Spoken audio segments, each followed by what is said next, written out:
It is Monday, July 21st, 2025. This is another edition of Baseball Today, presented to you by Mountain Dew. If you're looking for a refreshing, citrusy kick this summer, go grab yourself a Mountain Dew.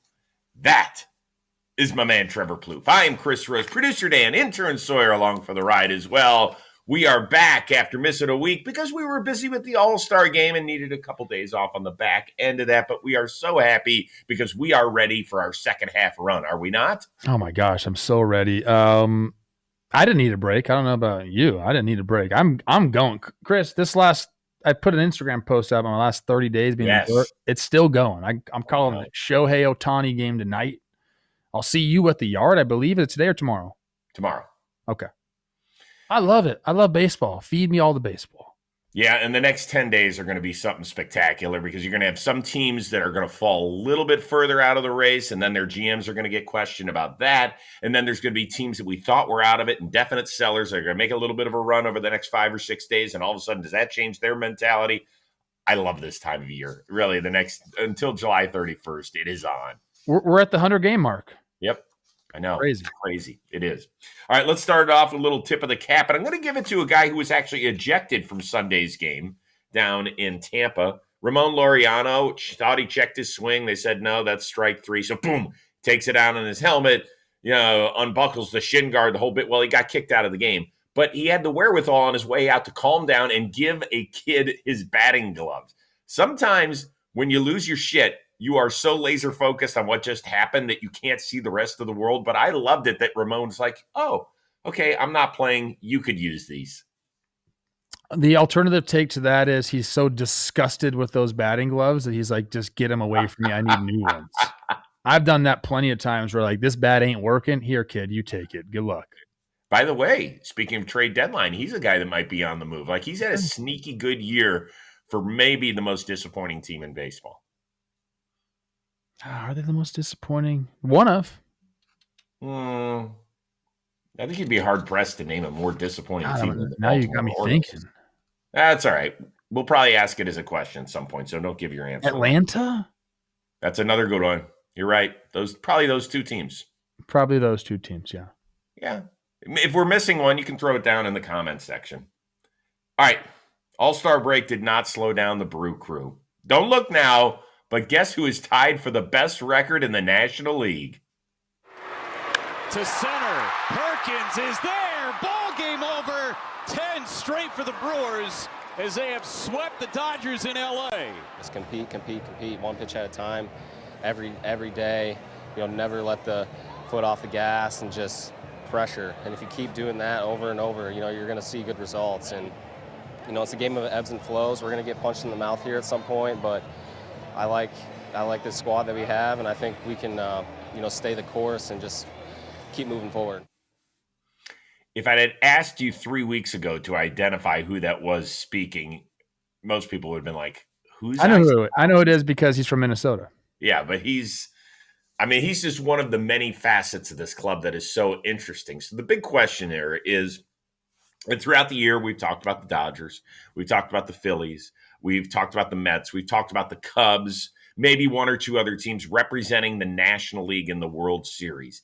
Is it time that we put respect on the Brewers' name and put them in that same group? Yeah, of course it is. And Chris, Brewers fans will point, hey, we're probably not going to do anything at the deadline and, lack of postseason success, all these things. This team, I think, is a little bit different than years past. And maybe you don't have a Ryan Braun smashing homers. By the way, he still looks great. There's video of him swinging at Dodger Stadium. He invited me to go hit today with them, but I got to call the game. But we just had a huge discussion about this, Jake and I, talking about what the Brewers do well. And they're acquiring not only athletes, because I think everyone in the sport's trying to get athletes, but they're acquiring baseball players. Like guys that know how to play the game of baseball. And I think other organizations aren't doing that as well as the Brewers are. They're acquiring StatCast guys that can hit the ball a zillion feet and have bat speed and all these things, which are important. But the Brewers have a bunch of baseball players on their team, and they can win games in a bunch of different ways. I know we say that all the time, but it's damn true, Chris. You think about guys they've acquired recently in a Caleb Durbin, Like Mhm. he's just a baseball player. He's not a big. He's not going to. In any other sport, I told Jake this. In any other sport, like he's not a viable option, but he's a baseball player. He's great at it. Sal Frelick in the first round, like baseball player. Like this is what they're doing. And then you add on to that, like kind of what they have going on in the back end of that bullpen, some real dogs there. Jacob Mizorowski, nobody wants to face that guy. Nobody wants to face this team, in a 5-round set. Like nobody wants that because they got dogs in the starting pitching. They got guys at the back end of the bullpen, and then they're going to find a way to either stop you from scoring runs defensively, or they can just go off and mash. Like they have guys that can steal bases, take the extra base. They got Chiriot who can hit homers. They got Yelly who can hit homers. They got Reese who knows what he's going to do in the postseason. He might just come up and be a hero. Like they have everything going for them to make a run in the postseason. I've been in on the Brewers. I have not. And I will say in part because I don't think you can go this many years with losing prime talent and still be in it, right? Started with Josh Hader, eventually moved to Corbin Burns to trading him. Eventually this offseason, Willie Adames signed for $182 with the Giants. They traded Devin Williams. So I don't know, what other franchise other than the Houston Astros can seemingly keep losing pieces and be there year after year. They have made the playoffs as many times over the last 8 years as the New York Yankees. And that's saying something. That's a tip of the cap, a Brewers cap, which I might add that I'm wearing today. So I think that people can understand my trepidation for kind of not picking them, right? And shame on me because I don't believe in them all the time. Now, as far as the regular season goes, yes, I am on board. I think that they're going to be there with the Cubs the entire year, and I didn't think that was going to be the case. Even as little as 3 weeks ago, I didn't think that was possible. But here we are, and I do think we're going to see a great battle between these two teams for the NL Central. I will still have my concerns in October, and those can't be erased. Because I do think that you need more guys that can change a series with one swing of the bat. And I don't know if they have enough of those guys. I think they got 3 of them. Possible. Contreras has not had the year. I didn't even include Contreras. So you're including Rhys Hoskins with Yelich and Chiriot. I am. Okay, it's possible. And also, if you were to measure the teams, the individual success of these teams that we believe are contenders, and I'm talking Dodgers, Cubs, Phillies, Mets, maybe not as much with the Cubs. I'd have to go look at their present day roster. Yeah, it doesn't. I mean, so I put Phillies, Mets, and Dodgers in a separate category in terms of guys who have seen, you've got 2 teams in the Dodgers and Phillies who have played in the World Series in the last 4 seasons. And the Mets got all the way to the NLCS a year ago. So it's true, whether you want to say it or not, the Brewers have not won a playoff series since 2018. And until we get to that point, people like me aren't going to be all the way in on them. Okay. I believe in them. 3-0 they against are the fun to Phillies, watch, 6-0 against the Dodgers. That's pretty good. Yeah. It's the first time they have ever swept the Dodgers in a season series that went at least 5 games, I believe. Their lowest winning percentage in any month is in May. They went 15-13, 536 winning percentage. They've been April 593. I guess March they were 0-4. I forgot about that one. Doesn't count now. We're a good team, man. They are a good team. I'm not saying they're not a good team. I am saying, though, hey, I think it's a credit to them that I'm saying prove it to me in October. I don't care about most of the teams like that. If they had an amazing year, I'd be like, awesome job. Way to go. But with the Brewers, they now have gotten on to a part of the baseball landscape where they have to show me something in October. I think that's a tremendous tribute to them. I don't think that's hating at all. Okay. Do you think it is? I don't think you're hating on them. I think we're trying to shine a light on what the Brewers are. And I think that they just don't get the recognition because they don't have a ton of household names, but they probably should. And maybe they're starting to get them. Mizorowski is going to be one. The league is pumping him up for good reason. Pat Murphy even said it. He said, if you go over to Japan, which is a baseball crazed country, they could not name 5 Milwaukee Brewers. He said that over the weekend. You go in America, you couldn't name 5 Brewers. That's not. I love when people ask, like, hey, can you name 5 baseball players? And they're like, Derek Jeter. Yeah. Ken Griffey Jr. Well, he was. It's accurate. And I also hate the word hater. Josh Hader? No, not H-A-D-E-R. H-A-T-E-R. Hater. Although it's very similar sound. I mean, if you deserve to be called a hater, then I think it's I don't mind the word. What You're not a hater. You're not a hater. What qualifies somebody as a hater just because they dislike? No reason. For no reason. Because it makes them feel inferior. Inferior. What a word that is. Well, you know what? I'm hating on the haters. Me hating on haters? Today. I want them to have confidence. Okay. Since May 25th, the Brewers are a major league best 34-12. Pretty good. In the meantime, let's check in on the champs. They have dropped 10 of 12. Frustration boiling over. Here's Mookie and Clayton Kershaw. Just got to play better. I mean, in all facets. I can't speak for everyone. I just know for me, I just got to play better. Just got to figure it out. I don't make anything of it. They beat us. We need to play better tomorrow.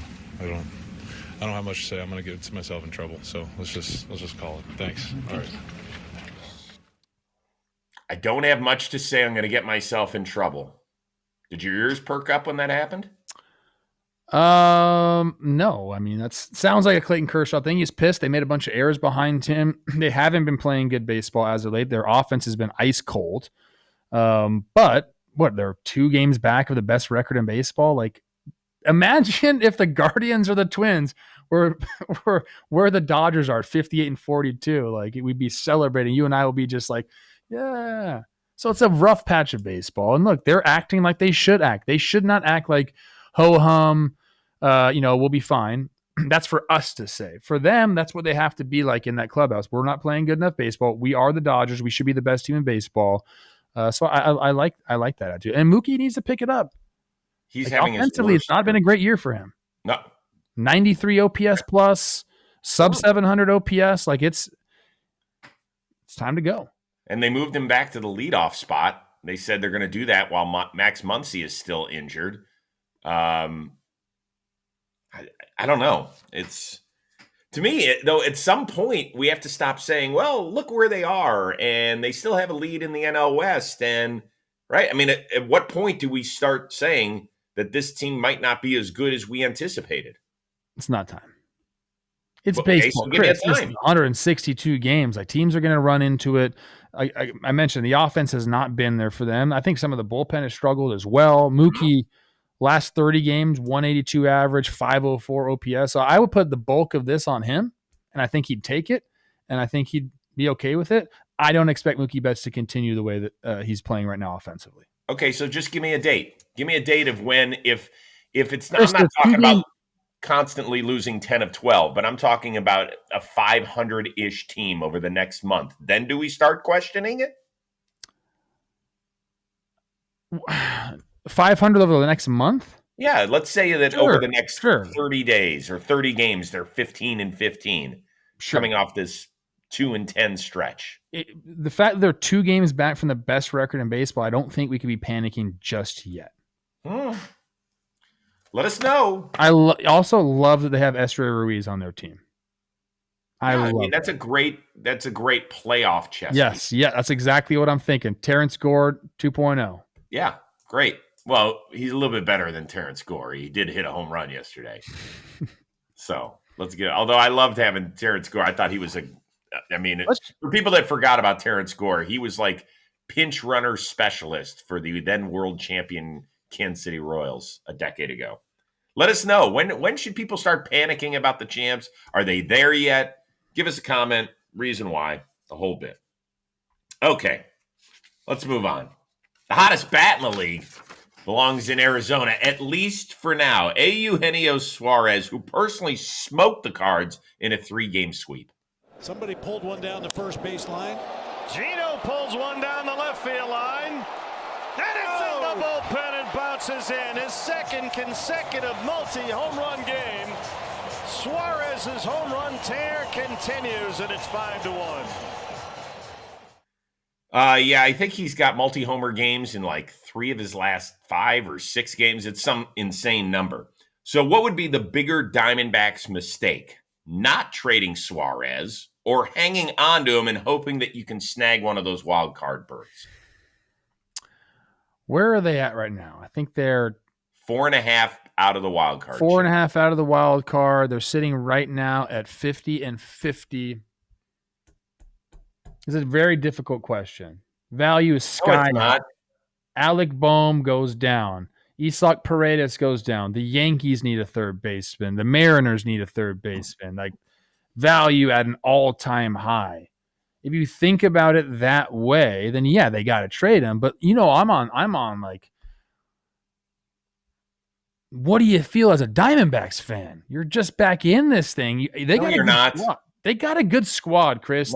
They've underperformed. They have a good enough squad to make the playoffs. No. They do. And if you're that ownership and you're trying to ride last year's 2023's momentum, they have momentum in that city. What are you going to get back for Eugenio Suarez, who's going to be a rental? Like, is it going to be franchise altering?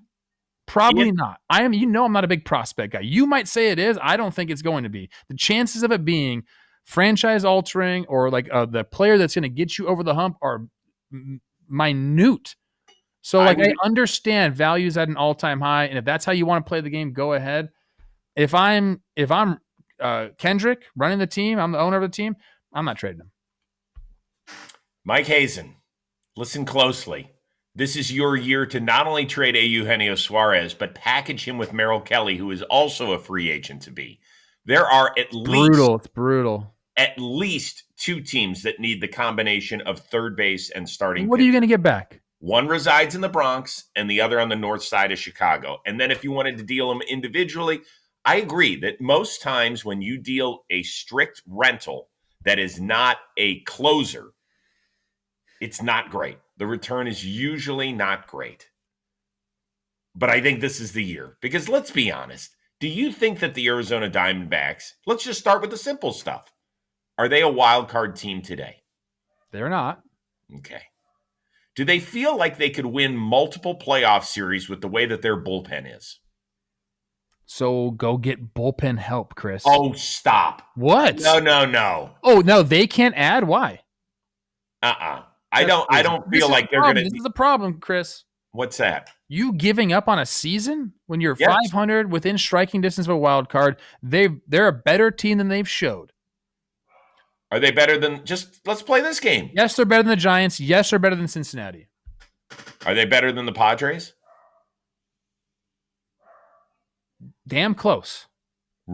Really? You think they're better than the Padres? I'm super high on the Padres, and you know that. That's not a fair question to me, but I think they're close.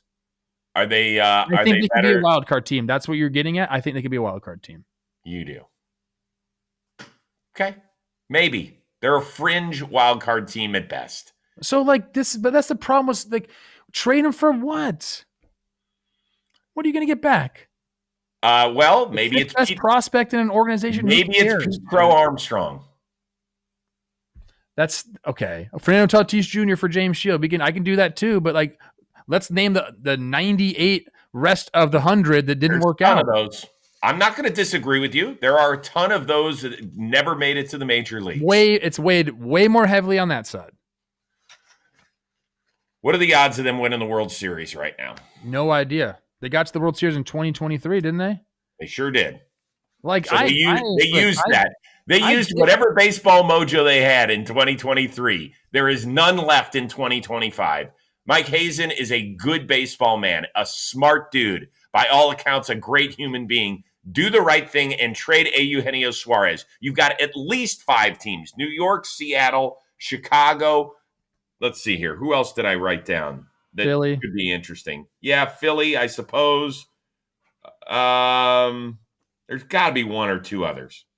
By the way, you know who picked up the save for the Diamondbacks yesterday? Tell me. I'll give you $100 if you could guess who it was. I just saw on the sheet too. I should know this. Go ahead. That's right. It was Anthony DeSclafani who got a 3-inning save because they don't have anybody else that they trust back they've there. Been hurt. Like, why can't they trade for bullpen help? Then go do it. Then go do it 2 weeks ago. Your bullpen stunk then. Same page. No. Diamondbacks be buyers, not sellers. for a 500 team. Great. You know what? You're You missing should the mark be here, begging. Chris. You should be begging them to go trade him because this Comment year's down trade below. deadline. Comment down below. Whose side are you on in this argument? To me, it's an easy call. I got to be honest with you. The only guys that have more home runs than Suarez are Cal Raleigh and Aaron Judge. That's it.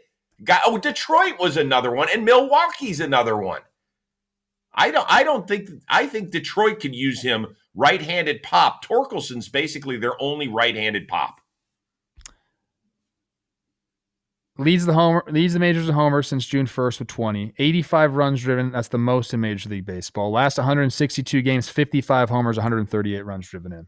Right. He's on pace for like 52 or 53 homers. Great player. I understand his value is at an all-time high. He's probably going to hit 400 homers in his career, maybe 450. Yeah. But dude, I am go for it with your team. Why trade at this point? Why? That's not fun. Because they're on pace to win 81 games. It's fun for the other teams. Because they're on pace to win 81 games. Sometimes when they win the World Series, how many games do they win? They won 84. And like I said, they used their mojo. That was it. Come on, dude. Zach Gallen, don't trade him.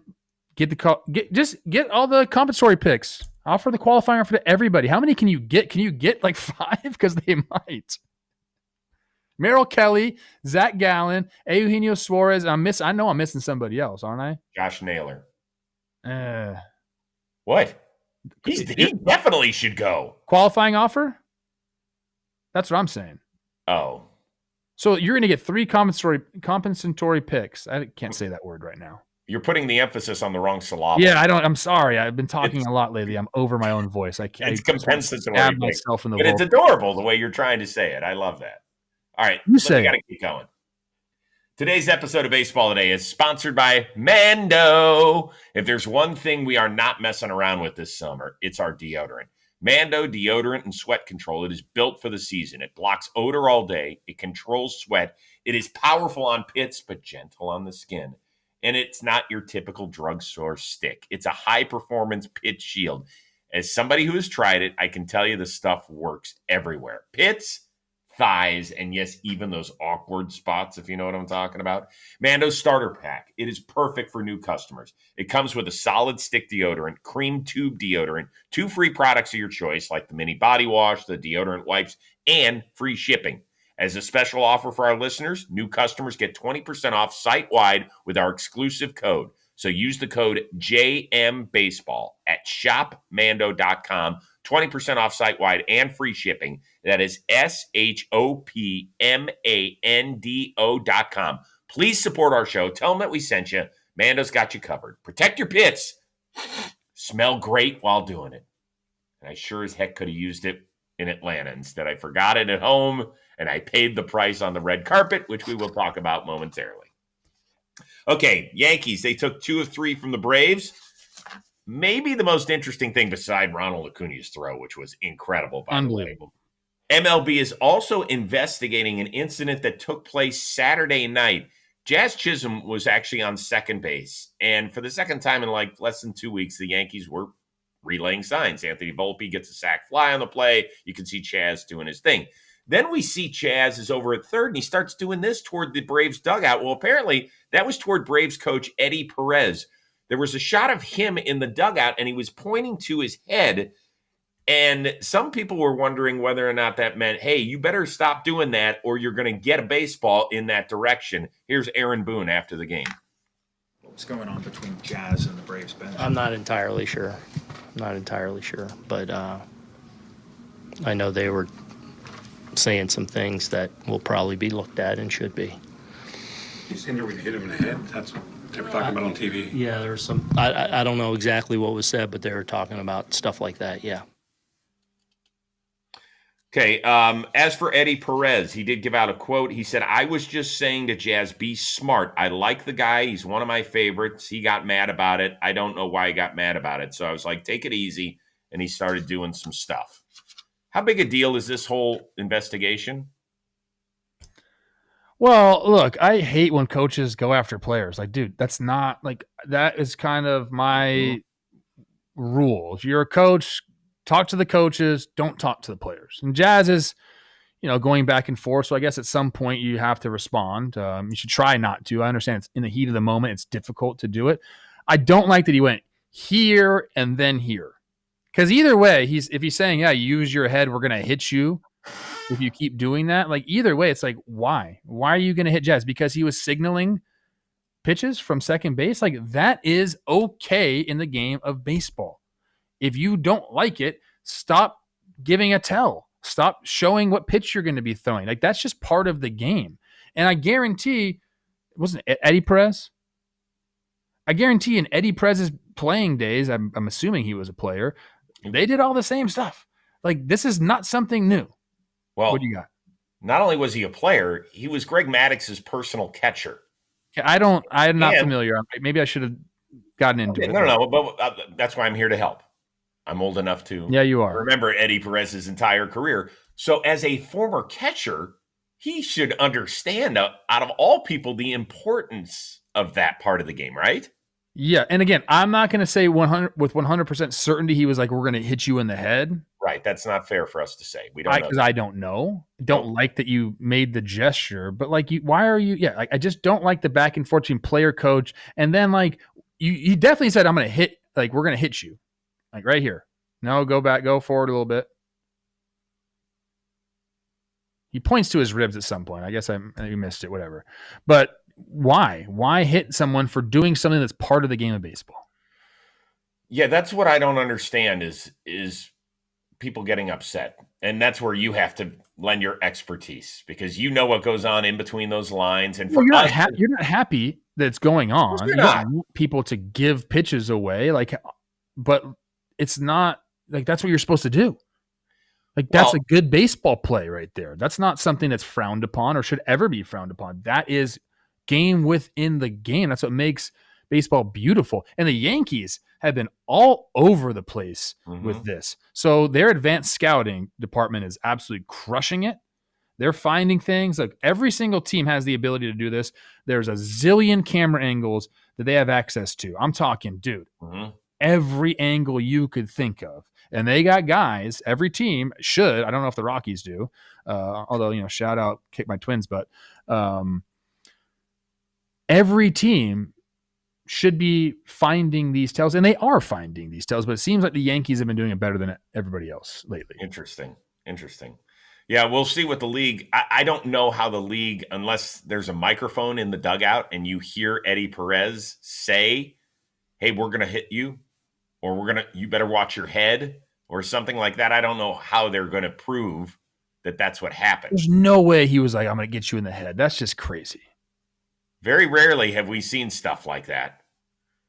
We do remember 25 plus years ago when the Red Sox and Yankees went at it, and Pedro Martinez pointed at Jorge Posada and did this. And depending on who you talk to in that riff, one guy is saying, hey, you better think about what you're saying. Or if you're on the other side of it, oh my God, did he just say that I'm going to get a ball to the dome 99? So that has been long standing, that gesture. I don't know. I agree with you. To me, the biggest point is, what is a coach doing? Remember Alex Cintron? I think he was the hitting coach for Ramon Laureano and him. Yep. He got suspended 20 games. 20 games he got suspended. And it's not going to surprise me if Eddie Perez does get suspended a game or two, even if they don't have verbal proof. Because coaches have zero protection from a union. No. None. Managers and coaches, you have zero. So if the league wants to make an example out of you and just said, hey, we don't want you talking to the other players, have a seat for a game. That wouldn't surprise me if it happens. I could see it. I don't know. We'll see. Again, like, there's not enough to really. No, there's not. But I don't like the back and forth coach player. I've never liked that. But just like when they suspend pitchers for throwing at people, there's never true conclusive evidence that they threw, unless there's somebody that says, I am about to throw at you. But I've never seen that before. So they don't. Glenn Perkins and I had a discussion yesterday about I was like, I never knew a pitcher threw at somebody intentionally. I heard that I got hit intentionally, but like I've never been on a team where I knew the pitcher definitively was going to hit somebody. And then he said, well, I got told one time in my career I needed to hit somebody. You know who it was? Who he had to hit? Your Cleveland Indians at the time. Yan Gomes said he missed him twice. See, now that's bullshit. He missed him twice, then he's like, I can't do it again. And then he ended up, I think he grounded out or something like that. See, if you miss a guy once, you don't get a second chance. I agree with that too. Why was he throwing at Yan Gomes? I don't remember. Nice guy. What did he do? And then I was talking about the Jose Ramirez homer that everyone was mad about because they were down 9 runs and he flipped the bat. I thought Terry Francona sat him the next day, but it turns out he didn't. And Tyler Duffy was the pitcher the next day and didn't hit him. And like we'll talk after about like what was said between managers there. Interesting. Duffy didn't do it though. Good. He's been whooping your ass ever since. Yeah, I think that might have been his villain arc right there. So the Yankees, they now head to first place Toronto for a 3-game set. Blue Jays lead the Yankees by 3 games in the East. 2.5 months to go in the season. Who's your favorite to win this division? Tough one to call because I believe in a lot of these teams. Like I think the Rays have a good shot, like with the way like they're Brewers-esque where they can win games in a bunch of different ways. I'm a big believer in the Red Sox, especially if they do something drastic at the trade deadline. Like they have the pieces to go out and really steal this market. Yankees, I think, are going to make a big move, and they get, if you have Aaron Judge on your team, like things are pretty good. They're a well-rounded team like them, and the Blue Jays have just been on freaking fire, up and down. Give me a favorite. Let's go. I picked the Red Sox at the beginning of the year, so I'm picking the Red Sox. They're not the favorite, but like that's who I'm sticking with. Why not? Dan Rourke just oh my godded me. Yeah, he did. The question is, who is the favorite? Why don't you pick Blue Jays? Blue Jays are the favorite right now. They're your favorite. Yeah. Yes. I'll tell you why. Up and down that lineup, they are getting contributions. They've been healthy. The starting pitching, the back of their bullpen has been better. It's been really good for them. So there is not really a facet of the game that they are not good at right now. And I think you can all the other teams here, you can point and say, well, they have a deficiency there. I agree with you. I think they're the most complete team. I will stick with the Yankees. 2 reasons. I did pick them at the beginning of the year. Obviously, I said on May 29th, I thought that they were going to win by double digits, which I don't believe will happen. I do think they will win the division. And I do believe that Brian Cashman, I asked Jeff Passan at Media Day at the All-Star game, which baseball architect was under the most pressure. And I thought he was going to say Dave Dombrowski in Philadelphia. And he said it's Brian Cashman, and he said it's not even close. So I think in years where Cashman feels that he's really got to get going, that he will get going. And he's got some guys he can deal from, in terms of minor leaguers and guys at the back end of his roster that other teams might covet. And so I think he's going to make a couple of really big moves. As far as Toronto, though, 7 weeks ago, they were under 500 and they were 8 games back. And then at the beginning of this month, they swept a 4-game set against the Yankees and averaged 9 runs a game. They have impressed the shit out of me. They're right up there with Milwaukee this year in terms of surprising me, not because of the talent. The talent oozes, right? I say this once a month that I picked them to represent the AL in 2023 and 2024, and they disappointed the shit out of me. And now I stayed away from them, and here they are.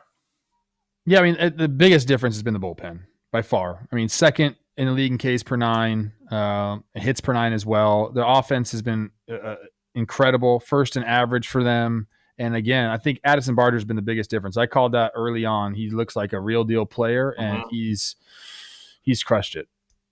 And they're doing it without an enormous year from Vlad. What, he just hit his 13th homer yesterday? And they have as veteran a rotation as you've got in baseball now. Yep. Interesting team. Interesting. Who do you like in the AL East? Let's go. We got 2.5 months to go. Don't just give us a name. I want to see at least one sentence down there. Complete the sentence. All right, lots going on in Philly. Dave Robertson, welcome back for like the 17th time. That'll help their bullpen, although Dave Dombrowski is going to be far from done. Meanwhile, the Angels took 2 of 3 in the city of brotherly love. Good for the Halos. I'm sure we'll chop it up about them a little bit later. And finally, some news on free agent to be Kyle Schwarber, who was your All-Star Game MVP. 3 swings, 3 homers in the modified home run derby. That was good. Well, managing general partner John Middleton said, "We need no motivation whatsoever when it comes to free agent to be Kyle Schwarber. He's great. We thought he was great when we signed him years ago. We thought he was great consistently throughout the year. There's nothing Kyle does that surprises us, no matter how great he is. We expect that from Kyle. Great in the dugout, et cetera, et cetera." I mean, he just couldn't be more effusive with his praise. Now, if the Phils let Schwarber walk after these glowing remarks, does it make ownership look bad? I mean, they can only do so much. Like they're going to offer him a contract. It's not up to them. It's not like, hey, if we want to sign him, we can definitely sign him. And Kyle's going to go do what's best for him and his family. I know he loves it in Philadelphia. He's had immense success there, but it takes 2 to tango. I mean, he's only 32 years old. Like he's going to be a productive player. Like his skill set of just mashing the baseball will be fine over the next 4 or 5 years. I think he's going to command a 4-year deal. Maybe with like an option. We'll see what he wants to do because I think he is going to have a ton of leverage at the end of this year. So yeah, they have to attempt to sign him, and usually how this will happen is because they have a relationship. Like John Middleton will say, "Give us here's our offer, and if you have a bigger one, make sure you come to us before you sign anything. Like we want the final offer." I think they'll get it. I think he ends up back in Philly. I do. But again, it's not 100% because maybe Kyle wants something different. Yeah, I'm just trying to play it out in my head. I mean, the Guardians, we don't ever hear from their owner on anything. And correct me if I'm wrong, you said you like John Middleton, right? Yeah, great, dude. Yes. Like great owner, correct? Yes. Not always around, but around enough. And he feels like he gets it. Like he wants to be the cool owner in Philly, and he's doing it. And you can't complain with the amount of money. I mean, look at the 9-figure contracts they've handed out. They've made great decisions. And Dombrowski's a wheeler and dealer. I'm fascinated to see what they do at the deadline. Yeah, I don't think this will reflect poorly at all on John Middleton and ownership at all. I like it that I call for it every year. Owners should speak at the beginning of the season in spring training and at the end of the season, just so that we as fans, there's a conduit there that hopefully the media is asking the right questions. It doesn't always happen, I can tell you that. But at least so we know where your head is. Where are you? What's the thought process on a lot of these moves? And here we know that he loves him. Yes, it has to make dollars and cents. And particularly when some of these deals, right? Bryce Harper's in his 30s. Trey Turner's in his 30s. Those guys are going to need days off. So I don't know if DH makes sense to spend $100 million on. It's going to be a 4-year, $100 million deal. Right. So you do have to think about that. So that is going to be a fascinating play. But as far as whether or not it makes sense. Dude, Harper's going to play first base. Maybe they try to get Schwarber to figure that out a little bit so they can do little swapsies. We saw that in Boston. That so didn't what? That lasted a couple days. So work at it. How about this? How about we use the off-season first base Groupon, and we'll send Schwarber and Rafael Devers there, and we could get a 2-for-1. I'll work with them. It's going to be me and Tom Kelly with Devers and Schwarber. Hey, let's go, baby. I'll bring Justin Morneau too.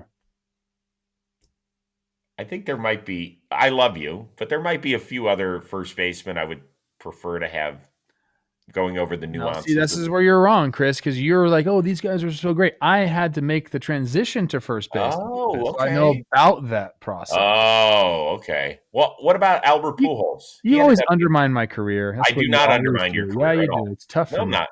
How about Albert Pujols? He had to make the move. He went outfield, third base, first base. I saw Albert at the All-Star game. I love Albert. I don't want to tell you who it was. I've got a great Albert Pujols story, though, from the All-Star game. May or may not have participated in a golf event with him. Flew in overnight to get to Atlanta. And accidentally took his car. Oh. They have cars for people to take them to certain I didn't get hotels. one. I didn't get one this time. Yeah, I didn't. Right. We were walking around sweating So everywhere. Pujols had to get in like an Uber or a taxi. How great would that be if you were in Atlanta and Albert Pujols gets in your taxi? Yes, sir. Where can I take you? What do you do for a living?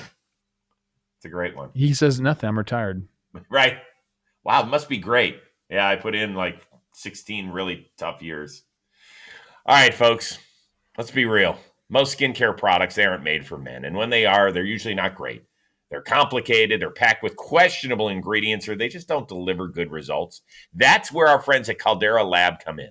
They've redefined men's skincare by combining advanced science with high-quality, non-toxic ingredients to create a simple, effective routine that actually works. Each product, like the Good, the Eye Serum, the Base Layer, it's formulated to support skin health and improve the look and feel of your skin.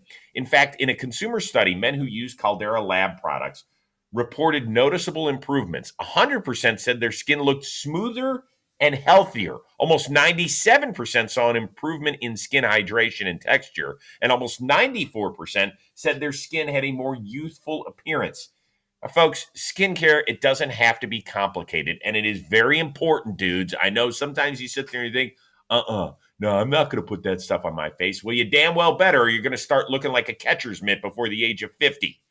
Upgrade your routine with Caldera Lab and see the difference for yourself. Head on over to calderalab.com/today. Use that code today at checkout for 15% off your first order. You'll be looking youthful. I promise you. All right, before we get out of here, time for us to say goodbye to Atlanta and the All-Star Game festivities because we took the rest of the week off, travel, and just a few other things.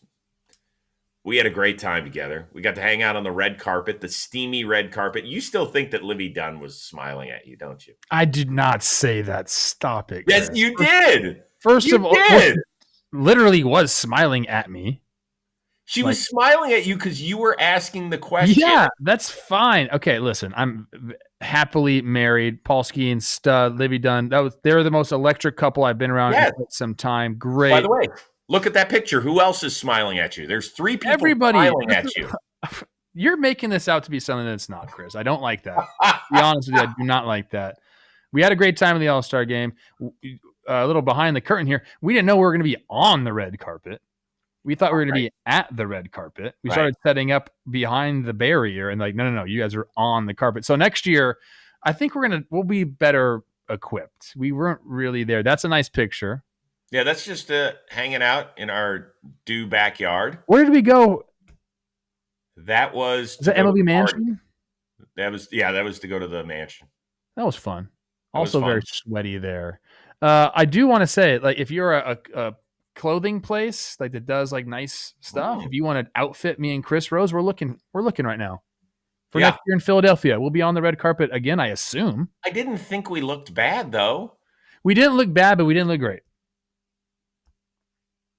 Well, I think we got, dude, we were at a 5, Chris. We need to be more towards the 8s. Okay, but you know what? You don't want to take the shine away from the players. I'm not trying to do that. I was in a t-shirt. Yeah, well, I was in a full linen outfit. We had a different idea. It didn't work. I got some ideas. And I think I took the best picture I've ever taken in my life. I've got to show this. I'm sorry, I have to. Where is it? Oh my God, it's amazing. Hold on. I know, I should have sent. Oh, here it is. It's a badass photo. You ready? Okay. Did I ever show you? Yeah, man. There you go. Jack D. So that's Photoshopped, everybody. It is not Photoshopped. You can ask Jack Doyle. He took it from the pool. I was like, there, because I was sopping wet. I was it was so hot. Thank gosh we had those umbrellas. Yes. And I even had a towel with me the entire time, and I still looked like I had run, I don't know if they have a marathon in Atlanta, but it looked like I had run it. We shared a towel, a sweat towel. That was disgusting. Hey, well, you're welcome. You didn't bring one. Dude, I didn't know what to. I thought we were going to be under the umbrellas, Chris. It was gross. Oh, what about, is this a homer or not? Jake in the celebrity softball game. It's a homer. Nobody touched it. So lowest launch angle ever, negative 27-degree homer. I mean, it was the weekend of Jake. What can we say? Caught a homer at the home run derby as well. I didn't catch it technically, but got a ball. Yeah. Okay. Good And weekend. for everyone that's wondering, we gave it to the kid in front of us. Yeah, come on. What do you think we're doing? Yeah. We're not amateur. He didn't want me to tell. He did not want me to say that, and he's like, "Well, I don't want whatever. I don't want that." Oh, he's been getting blasted on social media lately, so we gave the ball to the kid. Yeah, come on. It was fun. We had a great time, and it was nonstop work, but we loved it. We loved every bit of it, and we can't wait to get to Philadelphia next year. It was really cool. Great. And our partnership with MLB was wonderful. They treated us extremely well, and it allowed us to get the content that we want to create for you out there. All right. Lions party was electric. No days off. We are mushing forward. We cannot wait. So for our one-of-a-kind producer, Dan Rourke, our awesome intern, Sawyer, that is the uber-talented Trevor Plouffe. I am Chris Rose. We will see you Tuesday on Baseball Today.